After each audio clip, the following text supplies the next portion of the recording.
I'm your host, Kaylee, and this is Rebel Wellness.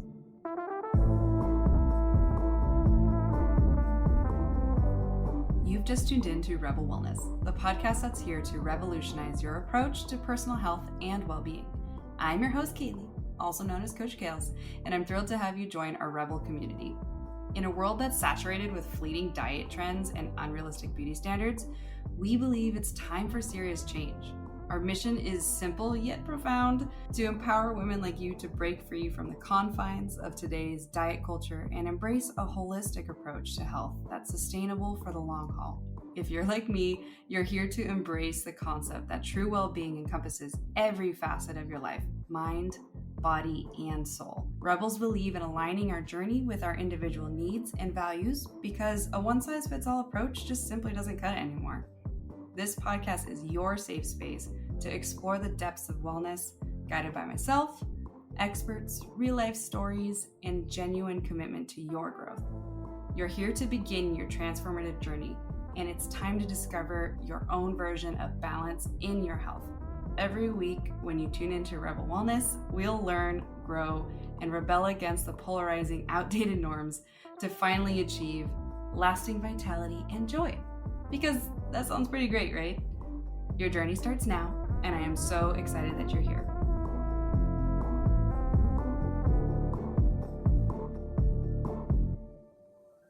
Welcome back, Rebel. I am so glad you're here joining us today. Today's topic is a really hot topic right now, and so I thought I would give a little deeper dive into this topic today for those of you who are starting to see a lot more information, especially on social media, about this topic.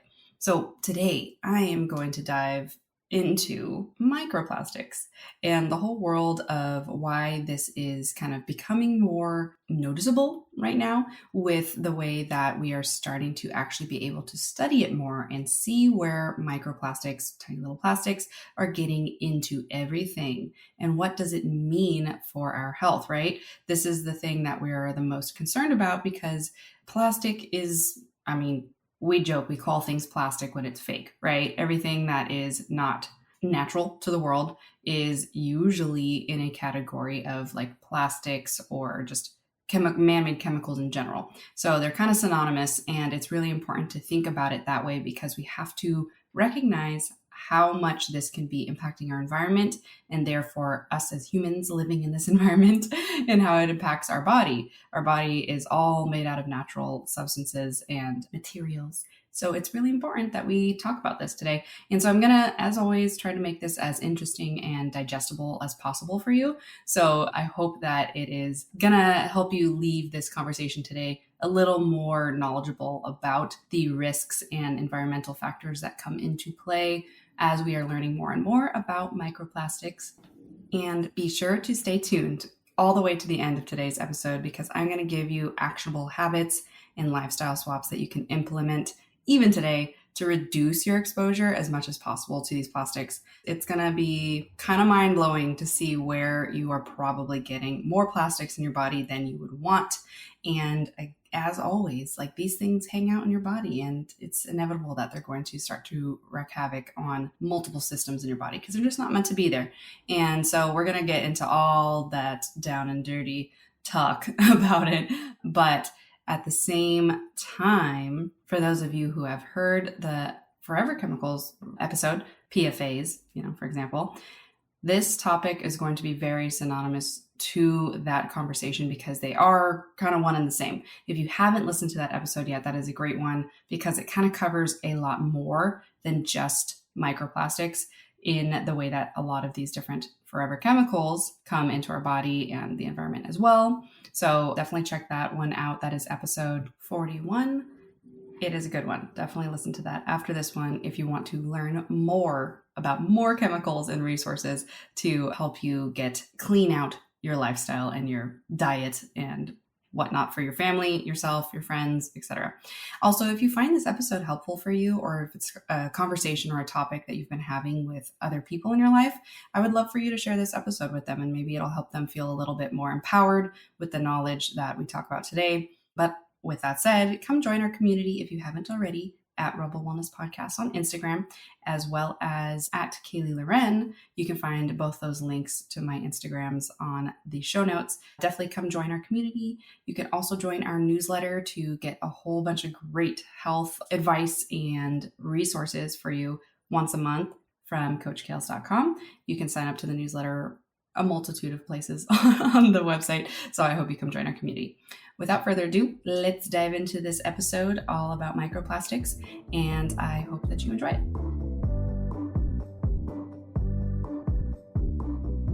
Okay, so let's just answer the most basic question first off. What are microplastics? So microplastics, you can kind of think of them as like teeny tiny little pieces of plastic, no bigger than like a sesame seed on your hamburger bun. They're considered, regular plastic when it gets bigger than that, I guess, in the scientific world, but they are often microscopic. So the reason why I have seen like New York Times and several other big news sources have been putting out information like, oh my gosh, we just discovered there are literally thousands and millions of microplastics in your water bottles. Like your tiny little water bottles can have so many microplastics in them, unfortunately. And they're finding this out now because we actually have microscopes that can see them. So similar to like the science of gut health, where we are learning so much more because we actually have technology that can study the gut microbiome. It's the same exact kind of concept for microplastics. This is why we are finding them more now, and the conversation is getting a little bit stronger because we can actually see them. And then we're like seeing more of them and we're like, holy shit, there's a lot of plastic in our water. And that is problematic because we don't want to have that in our body because we're just drinking it, right? And foreign particles that go into our body don't always get expelled, especially when they're really tiny. So this is posing a lot of issues, especially in the female body, because we carry a higher body fat percentage. And body fat, unfortunately, stores a lot of toxins. This is kind of one of those things that is a downside of excess body fat, is that it's also kind of a storage ground for a lot of these different chemicals and toxins in general. So that's why females are a little bit more susceptible to holding on to a lot more of these toxins, because we tend to have naturally higher body fat percentages for reproduction and a whole bunch of different reasons. That's a little kind of scientific look into why we are seeing this become more of an issue and how we are able to see them. So they start out as big plastic items like soda bottles, grocery bags, toys, makeup containers, etc. And over time, when these big plastics kind of age, or they're sitting in the sun, like falling apart and or getting just tossed around, or, when water bottles are sitting in your car in the sun because your car gets significantly hotter if it's a sunny day, it breaks down some of the plastics into super small particles, little tiny pieces. And it's how we get a lot more plastic into our life. This is why you've seen a lot more people move towards stainless steel or glass for their water bottles. And I highly recommend that. That's what I do personally, because as I've learned more and more over the years about microplastics and such, and living in a hotter state like California, even when I was living in Oregon, when we'd get a lot of sun, it still gets hot in the car enough. I knew that these were things that would leach into the water. Because have you ever just like left a plastic water bottle? Like a lot of people used to have Nalgene's back in the day because they were like at Costco and whatever, any plastic water bottle in general, and you leave it in your car, and like over time, if you don't drink it over the next couple of days and then you take like a swig, it's like, ew, it tastes weird. Like, could you taste? Sometimes it tasted plasticky. And unfortunately, that's because plastic was leaching into your water over time, and it's gross. Yeah, it sucks. It's really easy for it to get in there. And we also don't have control over when they're transporting water bottles. Like if you buy big cases of like the standard 16-ounce size water bottles, you don't have control over what heat exposure happened in transportation. So a lot of times when they're being transported in trucks or planes or wherever, they could be exposed to different temperatures that will like rise and lower. And over that amount of time, they will leach plastic into your water, especially if you're somebody who keeps like a case of water bottles in the back of your trunk. It's also absorbing that. So typically, this is how we get the most microplastics into our systems, but they can also come in through food packaging, especially now that more delivery food services have gotten popular post-pandemic, and all this different stuff. There's a lot of ways that heat from the food can also leach those microplastics into your food, and then you ingest them through eating it. But the challenge is the fact that they are so small. You really cannot see them a lot of the times, even with your eyes. They end up in our oceans, our rivers, and soil. And the trickier part is that they're so small, animals in the water might accidentally eat them, thinking they're food. And sometimes they can end up in the water we drink, the way I just was explaining, and the food we eat, the way I was just explaining. And it's just really important to try and reduce your plastic usage as much as possible if you are wanting to reduce your exposure to these microplastics. We'll talk more about that here in a second, but I just wanted to give you a little idea what are microplastics. And it's quite literally just breaking apart the word itself. They're tiny, tiny, tiny plastics, and they come from a multitude of different reasons, but they are everywhere, they are in our bodies, and they are causing a lot of challenges for our health, especially for those of us who use a lot of those products. So kind of a brief history of why microplastics have been literally accumulating only recently. It's not even been around for about 100 years. Most scientific authors of scientific research papers that have been published identify the period from 1945 onwards as the major significant moment where they see an increase in plastics in the deposition of our soil, of our watershed, a whole bunch of different areas that they mark and test for indicators of when did this start to become an issue, to the extent of the environment impacts. And so it's really only been around like 70 years that we've been dealing with a really big increased growth of worldwide plastic production. So this is where we're starting to see now, because it's been several decades, kind of the long-term impacts of all this plastic in our environment and our bodies.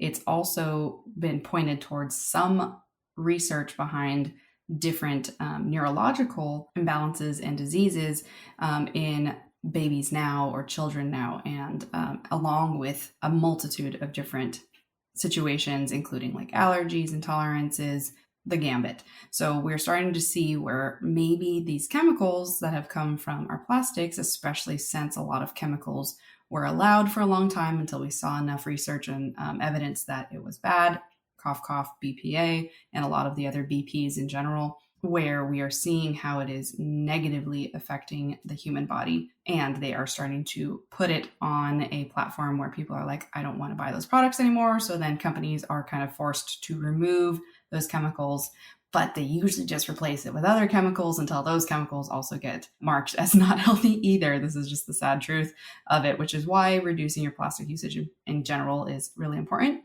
But I want to make sure to note that the most up-to-date research on microplastics and these chemicals is that we actually don't know the entire extent at which these chemicals are impacting us. So it's still a very new science. Kind of like I was saying earlier, we're still really trying to figure it out, and we don't know everything. So if you ever see any conversations online where people have very hard stop viewpoints on microplastics and chemical exposures due to plastics, that's usually kind of a red flag to just ignore them, because if it's not fully known yet what we are dealing with here with all the plastic exposure, especially since it is in everything. We have found it in our tap water, in our oceans, in our rivers, in our agriculture, in our animals, in our everything. So unfortunately, at this point, it has saturated our entire planet, and we need to better understand it and better understand it sooner. But the best thing that you can do immediately to have an impact on it is to reduce your plastic usage as an individual human or household as much as possible. So we'll talk more about that here in a second. But I want to make sure that you guys understand, as far as the history of it goes, it's still baby science. I like to call it. It's newbie. Not entirely newbie, but it's been around for a little while. I remember my dad texting me maybe 5 years ago, and he's like, don't use Crest toothpaste. It has little micro spheres of plastic, and they're starting to accumulate in our oceans and blah, blah, blah, blah, blah. And it's just our toothpaste. Our toothpaste has plastic in it because it's supposed to help scrub the tartar and stuff off your teeth better. So if you're even using toothpastes like Crest and stuff that have little micro beads in them to supposedly help clean your teeth better, stop using that immediately. But I remember my dad talking to me about this because he had read an article in National Geographic, I believe. And so this is something that especially people who have been staying up to date with environmental research have been following and knowing for quite a while now. But now general population is starting to get way more informed on it because of platforms like TikTok, Instagram, etc., but also because it's starting to come to a head. We're starting to actually get better research on it now. Things are getting published on it now, and the gloves are coming off, so to speak, with understanding microplastics and everything to do with how it's impacting us, even through our water.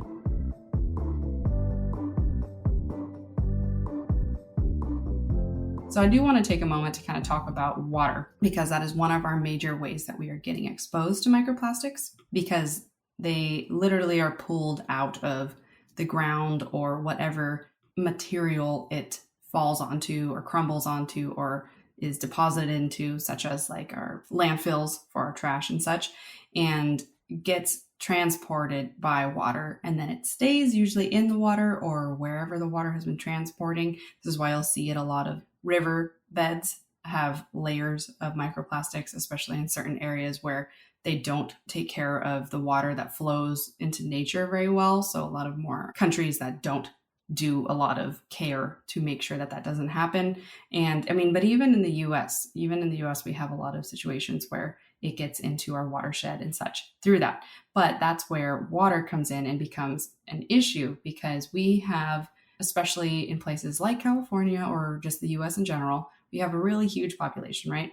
And the issue is that we have old ways that water gets around to our homes that are not always updated. So a lot of times that's where we kind of get a risk with tap water, and why it's never recommended to drink just tap water, because we get a lot of even heavy metals into our tap water and just hard water in general. So a lot of times you'll see, like, especially if you're somebody, like for example, where we live in California, there's a lot of hard water. So we have to use like water softener to make the water less hard, less harsh. And at the same time though, we also use systems like a reverse osmosis system to help take a lot of that stuff out of our water to try to purify it as much as possible. And so that is kind of where we start to see, like, okay, maybe something is not ideal about our tap water, and we might need to take a little bit more care into how we ingest it or utilize it on our body, even through showers and stuff. But it's important to know that because of this, like how water gets around to us, to your home, to your apartment, to wherever you are, impacts the quality of the water and impacts the exposure to forever chemicals, but also within that category, microplastics. So the best thing that you can do initially is check out ewg.org and look up your zip code and see what your tap water is currently rated at. If you are in more of the orange-red zone, you probably want to consider really looking into changing at least how you get your drinking water.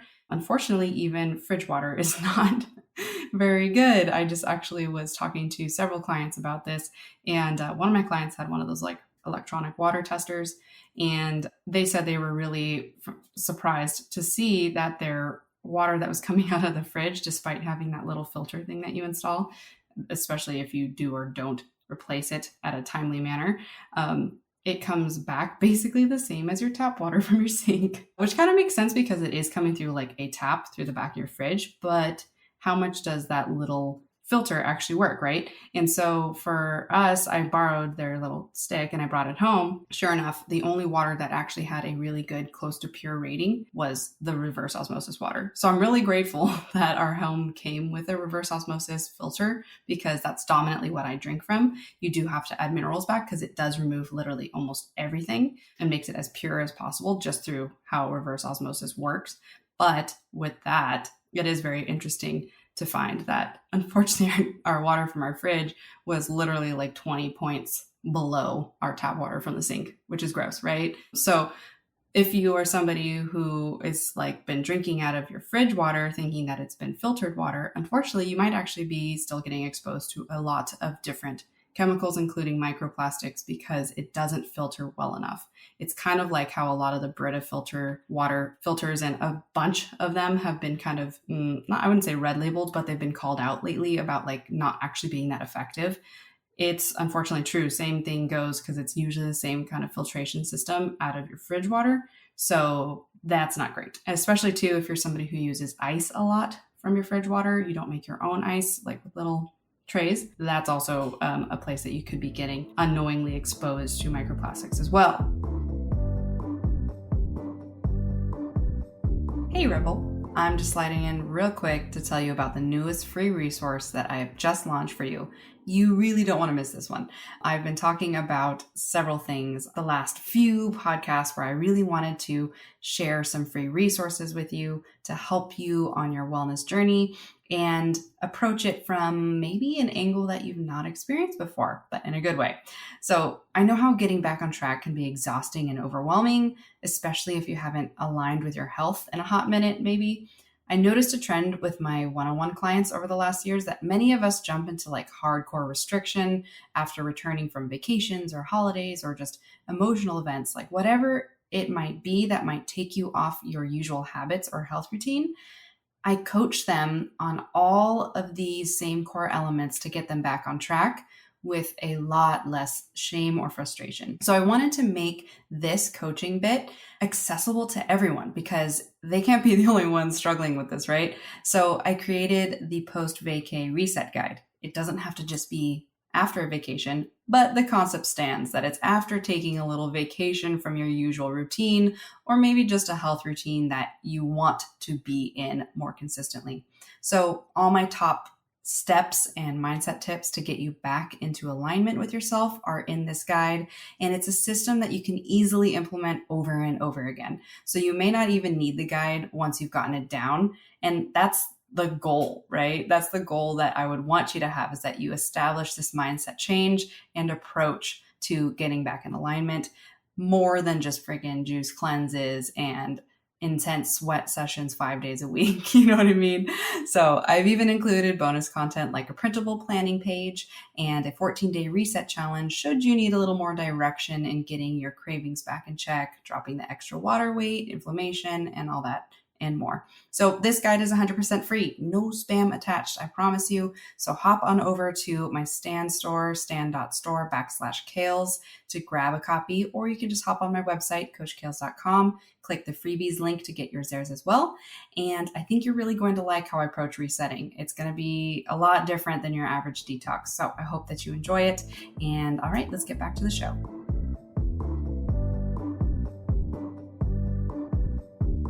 So this is a perfect time to continue to transition into where are you getting your most exposure to microplastics and my best tips for how you can reduce it and hopefully cut out as much as possible for yourself and your family. So kind of piggybacking off of what I was just talking about, it would be in your best interest to consider getting a reverse osmosis machine. I can't say it today.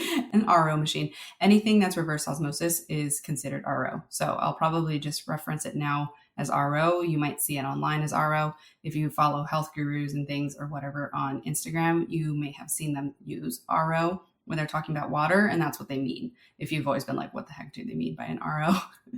But there's a lot of different ways you can get this in your home. I would recommend you start with the kitchen because you can either pay somebody to come install a machine for you. They're roughly, the good quality sink ones can be anywhere from $200 to $400. Sometimes they can go even more. Some people actually want to do an entire home filtration system. If you have the cha-ching to do that, that's the top tier version of impacting your water for your family's house exposure. But for those of you who want to kind of manage as much as possible with a tighter budget, I would go for installing one into your sink or buying one of the kind of fancier pitcher style RO machines that go up on your countertop somewhere. They kind of look similar to like a chunky Keurig machine, but they are basically like a larger format where you can pour a bunch of tap water into it and then it'll filter it for you at a cup by cup basis.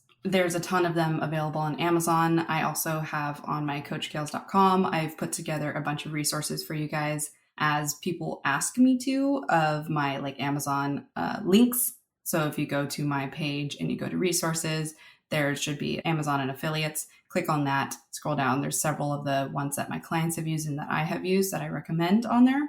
It's more towards the bottom, but there's so many great options online with Amazon, especially, that can get to your house like within the same week. So that would be a good way to immediately start to reduce your exposure to a lot of different chemicals that could be impacting your body more than you think, especially to today's topic, microplastics. So one of the first things that I would say you should do is see where you can change your water source. So make it an RO machine or a more healthy purification system in general for your whole home if you can. But definitely, I would say stop buying plastic water bottles as much as possible. Stick to glass bottles and or constantly refill larger water carriers like stainless steel or glass with your RO machine, and then have that day to day. For myself personally, I have 3 different Yetis. Actually, I technically have 2, and then one of my clients for Christmas gave me a Stanley.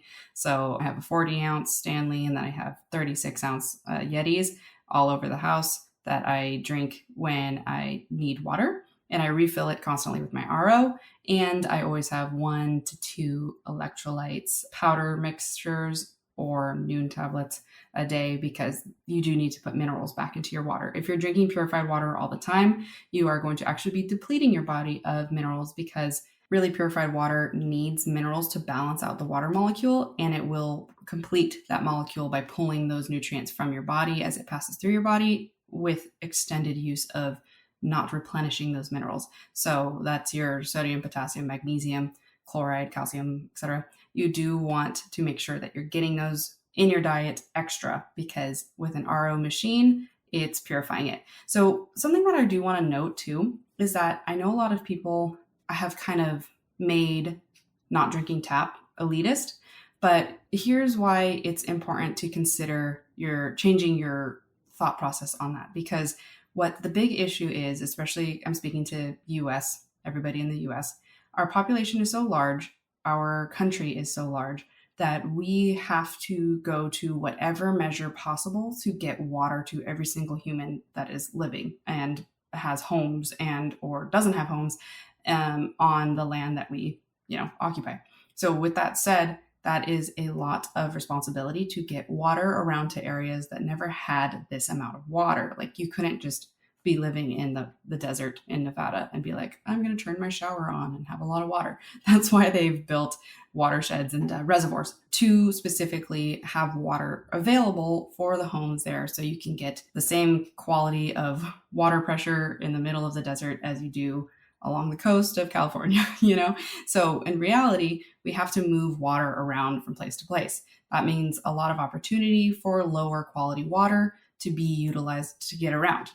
They want to make sure that you have water access, but how quality the water is kind of lower on the totem pole. It's basically at what is the bare minimum we can have that is like legally okay to get to humans in this area, in this county or city or whatever.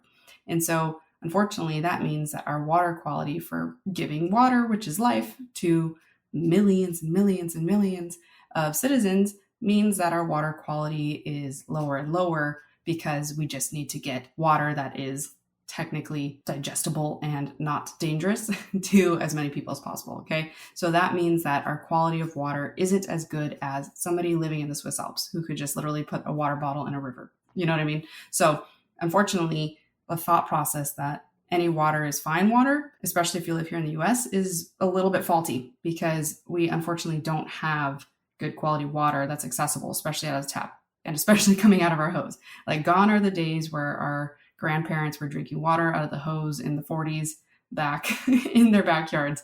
Now, if you do that, you could get like copper, lead, chlorines, a whole bunch of things that you just really wouldn't want, including microplastics. So this is why we have to take our water quality more seriously and prioritize it a little bit more than ever before, especially because now we're 70 years down the road of mass production of a lot of plastics, and it is becoming a very significant issue now. Okay, so aside from just water bottles and such, stopping using those as much as possible, The other way that you can improve your exposure is through, if you're not putting a whole house filtration on your water intake into your home, you can put water filters on your shower heads, your sink heads. There's actually a great company that I like for my skincare called Filter Baby. I actually have a link again on my affiliates on my coachkales.com, and you can check them out. I use one because our water is really hard here and has a lot of really not great effects on my skin quality because I do have more sensitive skin on my face. So if you're somebody who also has more sensitive skin and you go on ewg.org and you discover that your tap water is crap in your county or city, I would definitely recommend looking into something like a Filter Baby or a good quality filter for your shower head as well. Because when we shower, especially, we usually use hot water, and that opens up our pores and we are more susceptible to absorbing things as well. With that said, same goes for our body products in the shower and such. So you might want to try to find companies or products that have glass containers or metal containers. It's not easy to find that, right? So there's places like one of my best friends, her mom runs what's called the Filler Up Shop. It's a environmentally friendly place where you can go and bring your own containers and fill with great quality, more natural body products, body shampoos, all of that. Shout out to Filler Up Shop in Morgan Hill. If you are in the area, you can look up, there's a bunch around the US. They might have different names, but look for something that is considered a refill station where you can take your own containers, ideally glass or maybe stainless steel or something like that, to these storefronts and refill even your detergent and dish soap and things like that. That's a really great way to reduce plastic consumption in general, but also to reduce your exposure to a bunch of microplastics. You can even actually consider putting a lot of your products that you are purchasing, if they come in plastic, you can transfer them into glass bottles with like a pump or something, or just glass bottles where you pour it out in your hand if you want to reduce how much plastic leaches over time, because of course your shower gets warm or your shower could get hot and it will still leach plastic into your products. And then you're washing yourself with your pores open and you can get exposed to a ton of those different chemicals through that as well. So you also want to just be careful and mindful of which products you're using, including your cosmetics, which, like I had mentioned in episode 41 about PFAs and forever chemicals, you can use an app like the Yucca app, YUKA, where you can scan all your products and get kind of a rating of what chemical exposures you're getting through using that product. And it can help you really clean up your entire house of what is good or not great for your body. And it also gives you suggestions. So we'll put that in the show notes as well if you want something. I'm not sponsored by them or affiliated at all, but I have found it to be a really helpful app that's actionable immediately. So you can just download that and start scanning all of your products day to day, all the way down to your deodorant. And we also do want to consider changing our toothbrushes. And like I said, the toothpaste, if you're using Crest, stop using Crest because they have microplastics in the toothpaste itself, unfortunately. And there's a ton of different products day to day that we use that increase our exposure to microplastics.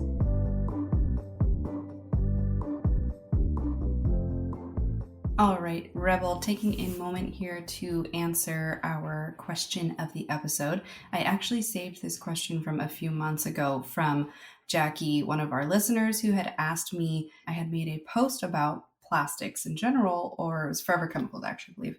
And she said, aren't there certain numbers that you can look on plastic items that can tell you that they are not ideal to be microwaved? So I thought that this is a perfect question to answer in this episode because it's obviously related and a very helpful tip for those of you listening. So to answer that question, so if you've never known that the bottom of most plastic items, I think all plastic items have that little like kind of triangle-y thing that have a number in it. And that tells you what type of plastic is used on that product. While I'm not going to get into all of the different numbers and what they mean or what kind of plastic each of those numbers are, to answer the question of what plastics are safe to reheat in and which are not, generally plastics that are numbered number 5, which is polypropylene, is the safest generally to microwave because it's heat resistant and it has not as much potential for exposing you to phthalates and BPA, because those are most of the concerning endocrine disruptors that can get into your food or liquids in general, aka endocrine disruptors. And a lot of toxins in general come from exposure to phthalates and BPA. All right, which numbers should you always avoid? And maybe you should write this down in your phone so that you can reference it. Plastics number 3, 6, and 7 should never be heated. Never, ever, ever. Just because they can go in a microwave doesn't mean they're microwave safe. Anything can go in a microwave that is not metal. And so, unfortunately, that means that a lot of people tend to microwave in things they shouldn't. And so, do not microwave food in anything that's number 3, 6, or 7, okay? Move it again. Ideally, move everything, even if it's a number 5, into a glass or ceramic dish. But if you must, stick to number 5. 3, 6, and 7 should be avoided at all costs because there is going to be a lot of unsafe chemicals that will get into your food. And it is not great to be ingesting more chemicals than you're already exposed to naturally in life that you have less control over. So what you do have control over is what you microwave in, especially for your food. So be very conscientious and careful about that as much as possible, please, and avoid 3, 6, and 7. That is a really great question and probably something that I would dive deeper into on this episode if I wanted to bore you guys with a big laundry list of chemical microplastic talk. But I'm trying to keep this one as digestible and interesting to you as possible, which means we're just getting to what I think is the most important for you to know right now. But thank you, Jackie, for that question. It is perfect for this episode. And again, if you're somebody who has a question that you want to ask that you want me to answer on the episode in a future recording, definitely send your questions to hello@kayleeloren.com, or you can just shoot it in the DMs to the @Rebel Wellness Podcast Instagram page, or even the Kaylee Loren one. That is great too. Without further ado, let's get back to the episode.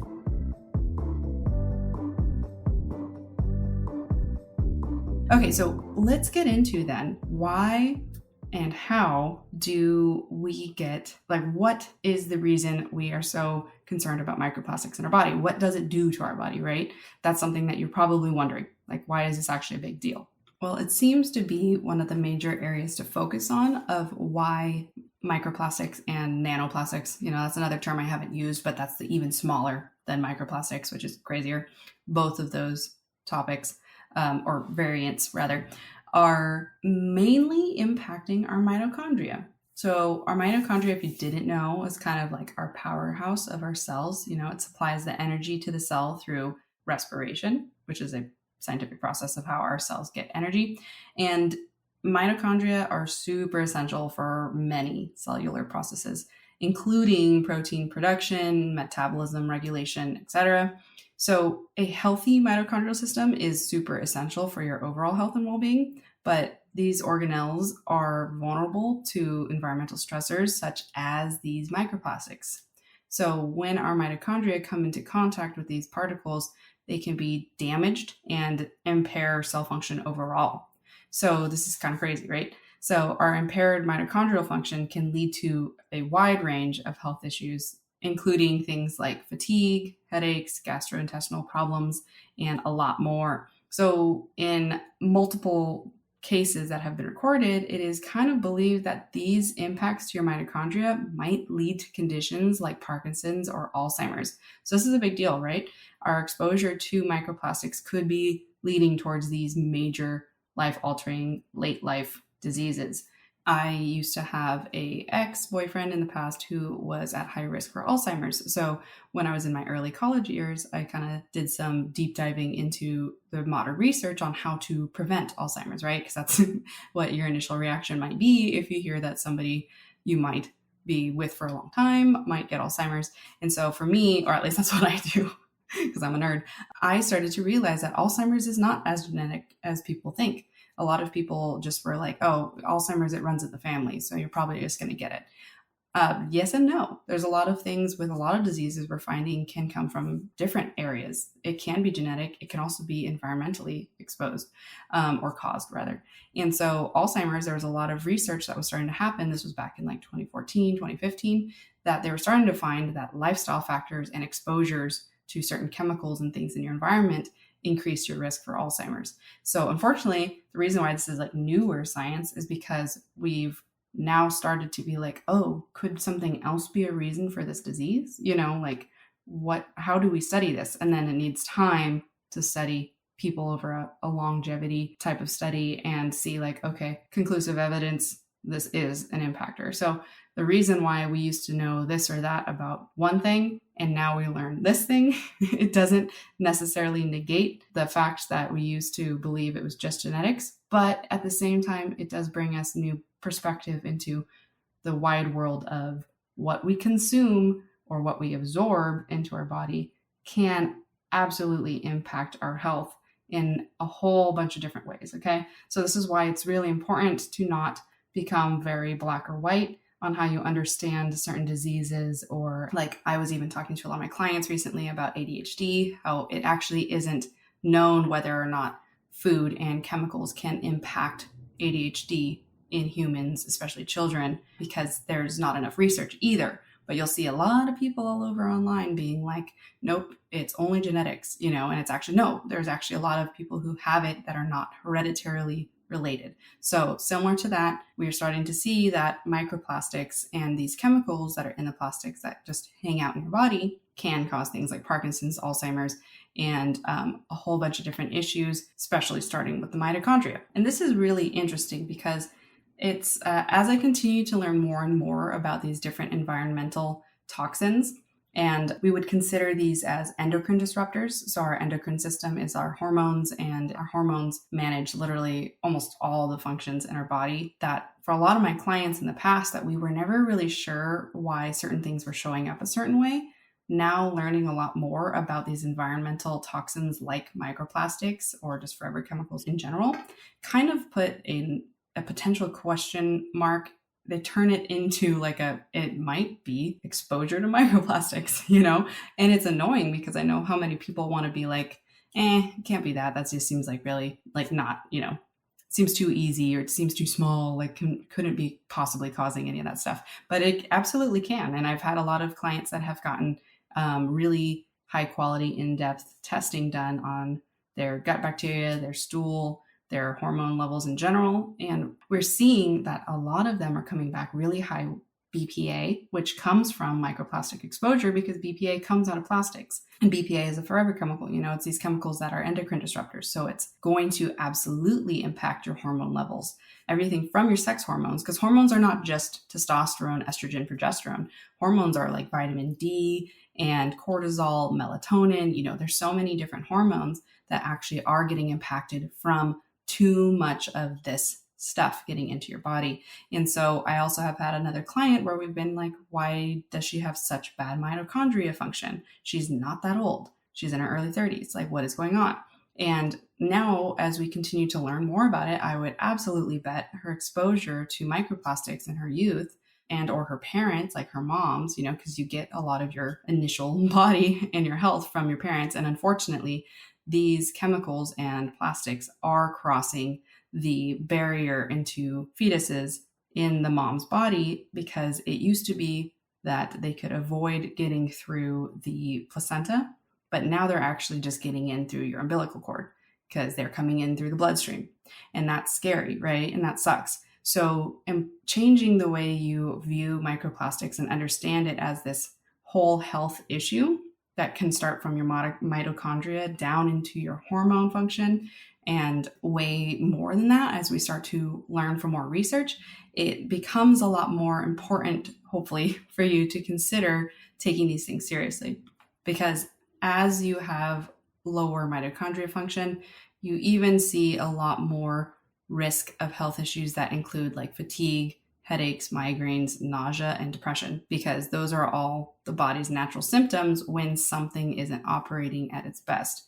So if you are somebody who deals with any of those things, you might want to consider your plastic and microplastic exposure, because it might be not helping you. If you're somebody who is facing some of those things, I would have you consider reaching out to a functional medicine doctor in your area, somebody who can test your body to see your mitochondrial health and also test things like stool test you, see where your body's at, see how much BPA and such is in your system, and try to get you on a good path for healing yourself and getting those numbers down and trying to see if your body can do a natural detox function. Unfortunately, the hard part with a lot of these forever chemicals, why they're called forever chemicals that are in microplastics, nanoplastics, etc., is that they never leave the body. And that's where we're starting to get concerned, is that how do we get them to be removed by the body naturally? Or what can we do to encourage the removal of these excess plastics in our bodies?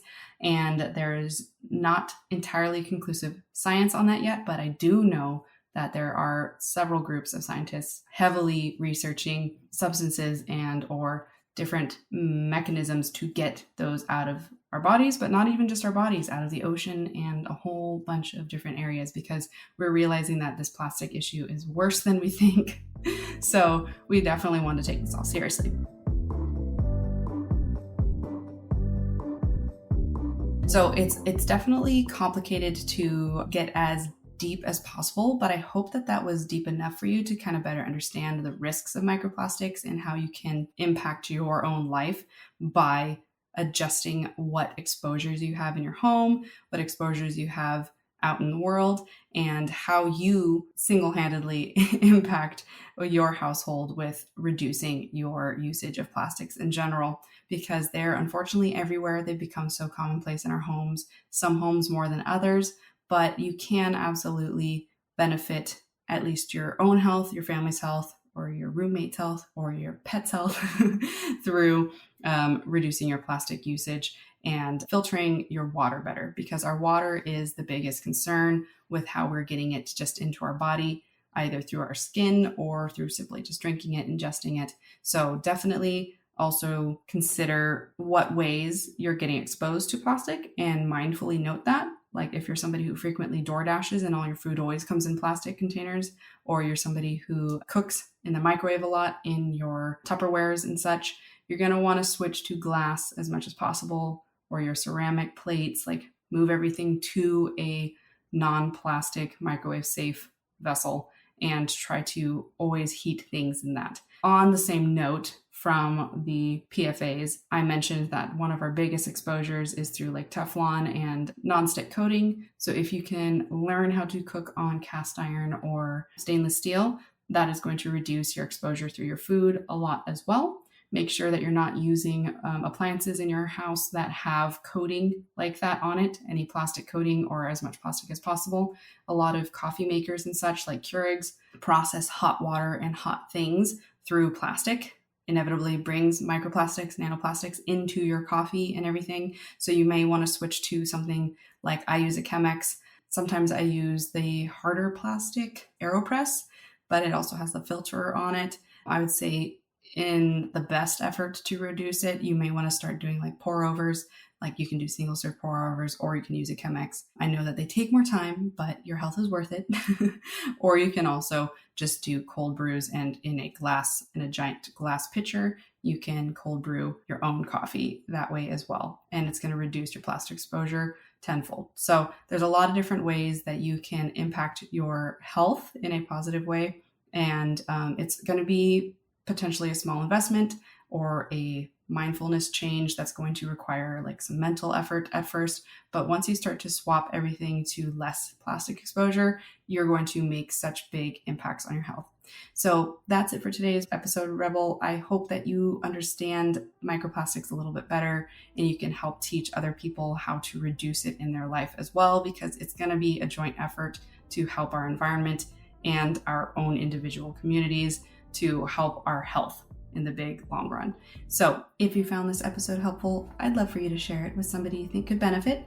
And if you feel so called, I would love it if you would throw our show a 5-star rating or a comment to share with others what you love about Rebel Wellness. It helps us expand and grow to more views, more listens, all that jazz, and it would really help us grow as a community in general. So I hope that you celebrate your strength and nourishment, walk with confidence, and I will catch you next week on another episode of Rebel Wellness.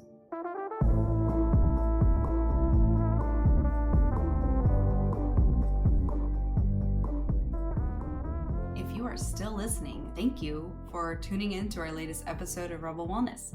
If you've been enjoying our conversations around health, fitness, and wellness, I have some exciting news for you.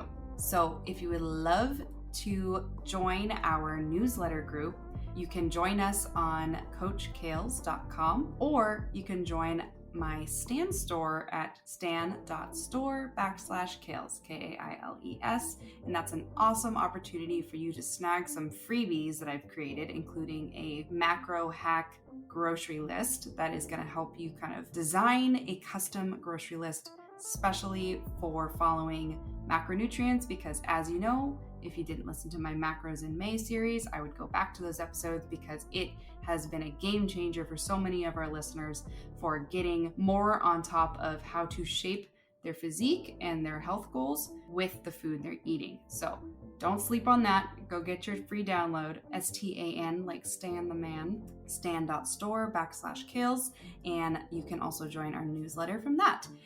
And if you would like to reach out to me, chat, maybe work together, you can also contact me through my website, coachkales.com.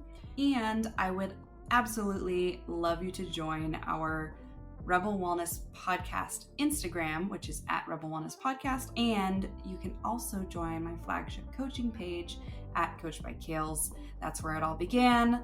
That's where I share the most kind of custom to what I work on specifically with my clients on that page. So join that one. It's all feminine wellness focused, and I share some great stuff, some goofy stuff, things that you just don't want to miss, as well as healthy recipes and things, and easy recipes, because we all kind of need some easy grab and go things, don't we? So I would love you to join both those pages, as you'll be joining a community of like-minded females who are all committed to living their best lives. So hit that follow button, and I would love if you felt the need to share and rate our podcast. We would love that. Anyways, thanks for listening, and I hope to catch you next Sunday, or say hello on the gram.